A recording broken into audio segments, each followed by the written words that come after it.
Hello and welcome to another edition of Overland Fam. In today's video, we are going to go for a run and a workout. Yeah, today we're going to talk about how I am planning to get prepared for this absolute monster of a journey. It's not all about the car. Of course, I need to be in top physical shape, and being in physical shape means that I'm also in mentally good shape. Yes. So in today's video, we're going to discuss this. And as you can see, we're going to talk a lot about running, because running is what predominantly every one of my workouts is based on. This is pretty much how every day starts off with. I start with a run.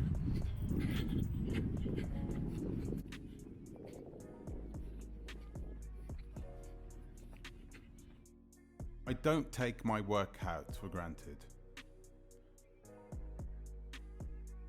I focus on everything I do.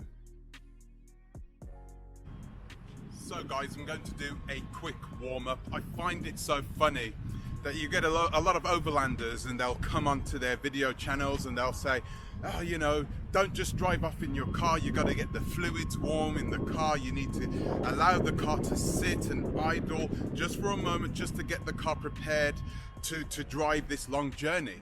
What they don't say is that your body is pretty much the same. You've also got to get your body ready for a long journey. And I'm not just talking about a nice cooked breakfast. I mean the physicalities of driving. And this is what I'm going to be doing now. I'm simply just going to get my body ready for the physical exertion that I'm going to be putting on it. Both mind, machine, and the physicalities of my body, if we're all good, then the journey is bound to go well. People really underestimate how important it is to be in shape when you go on a long-term journey, and that's probably because of most of the men, the top guys in the industry, don't tend to be people that look like they are in peak physical condition.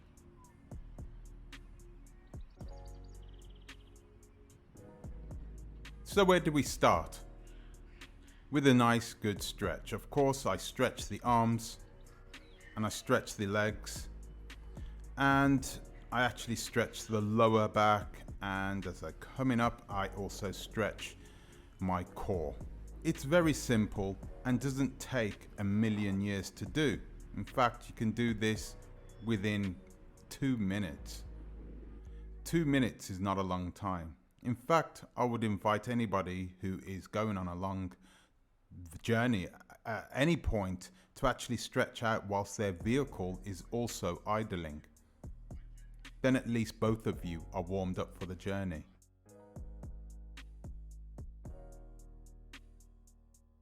So like all of my exercises, I have a general rule. I generally tend to start with the exercises that I have the most problems with. I have had problems with both of my shoulders. I was supposed to have an exploratory operation on this shoulder. I never got it done. Just healed up. I think that was because I stopped training because of the pandemic. So what we're going to do now is, well, you'll see, because it's going to put a lot of strain on the shoulders.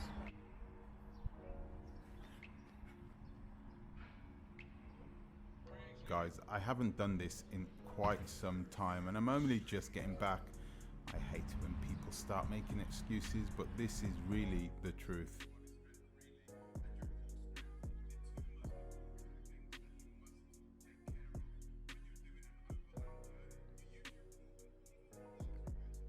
You got to focus on your upper body strength really, and your core strength. The two most important things that you must take care of when you're doing an overland journey. You use your core an awful lot whilst you drive. So if you are driving 4, 5, 6 hours a day, you must take care of your core. Taking care of your core will do many things. For men, it will make a massive difference, not just in your performance as a driver, but in the vehicle characteristics. You can control the vehicle a lot better if you have a lot more dexterity and a lot more strength in your own body. So a lot of people moan about their vehicles when they don't actually look at themselves first.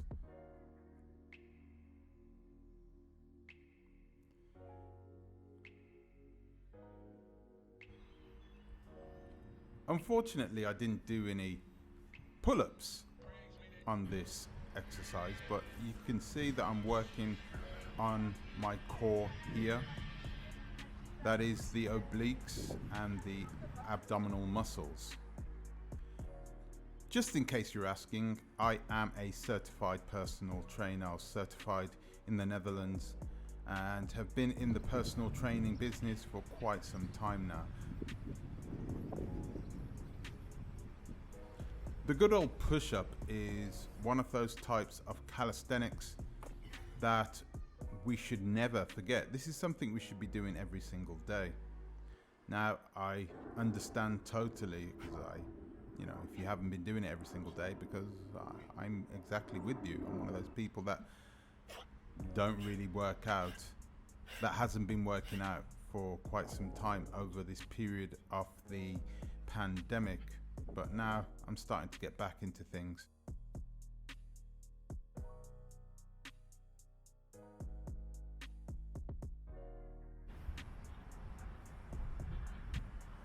This is another core exercise which really works the lower obliques, and this is something that you can do at any point during your journey.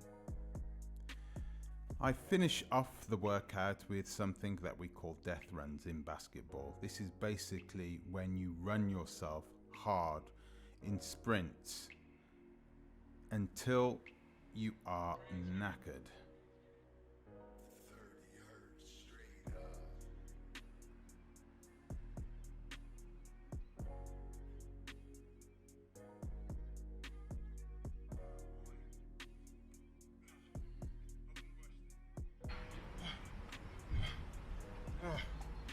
Oh boy. No, I wouldn't wish that on my worst enemies, man. It's really, it really turns your body up really 100 degrees, because you're pushing your body all the way through your workouts, and then you've also got the fact that you have your diet working as well at the same time, so your metabolism is going through the roof, and it's that last push that really sends your body over the edge and creates change, biological change within the body. Really, I wouldn't wish it on my worst enemy, but I would openly suggest you try it. Okay, so we're off home now. We're going to, because that's just the first half of what we need to do to get ready, physically that is. You could perhaps say mentally as well, but the second half is of course nutrition, and we're going to get back now to the house, and we're going to have a quick chat about that right now. The sustainability of your routine. Your routine must be very short, okay? Because it must be a routine that you're gonna want to do every single day without even thinking about it. So after my workout, the first thing I do is I take a good shower.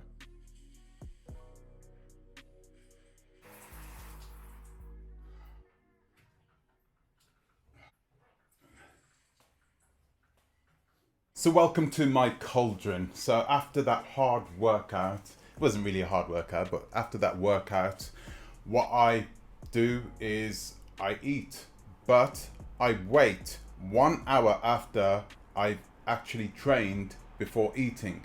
I'll probably shower, get myself ready, and then I will eat something. I don't want to be wasting any time waiting for anything. Whilst I'm here at home, whilst I'm here preparing to leave, lower the amount of fat on my body, increase gradually the amount of lean weight on my body. Best way to do that is to do a workout in the morning on an empty stomach. Once I've done that workout, I don't eat anything for 1 hour after I have finished my workout. Why? Because this sends the metabolism into overdrive. Your body goes crazy. It really wants you to feed it nutrition. Right now, I can feel my body. I can feel that I am super hungry. Now, how am I getting myself super hungry? Well guys, this is the main way that I am losing weight right now. I am utilizing an intermittent fasting diet. This is something that I've used before to get into shape in a relatively short amount of time, and it always works. Okay, so why am I using an intermittent fasting diet? Well, for one, I don't really want to control what I eat when I'm out on this long-term journey. I want to be able to eat whatever I like within reason. Okay, I want to be able to eat whatever I like, and an intermittent fasting diet enables you to eat whatever you like within a certain period, because you are not restricted by what you eat, you are restricted by when you eat.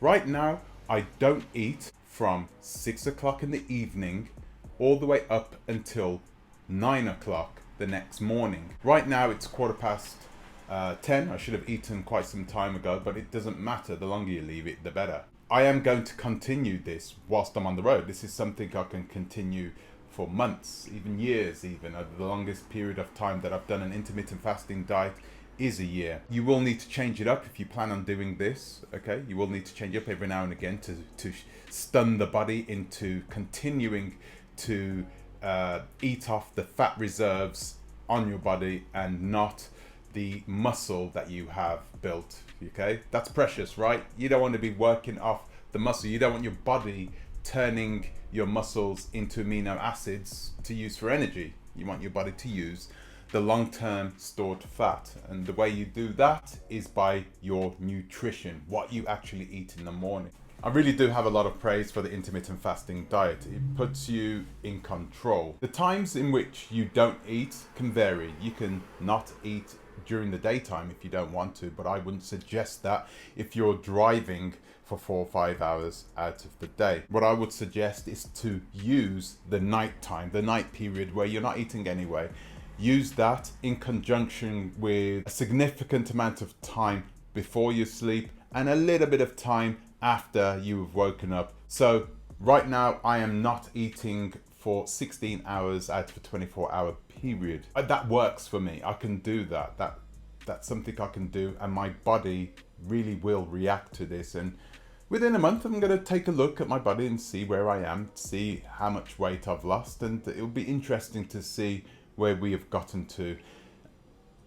Losing the weight is one thing, but sustaining that loss, keeping that body as lean as possible is another thing. So, you know, I think this all helps. We've all seen these YouTubers, the long-term overland YouTubers, the ones that really are living on the road for 6, 7, 8, 1 year at a time, 2 years at a time. I've seen these people.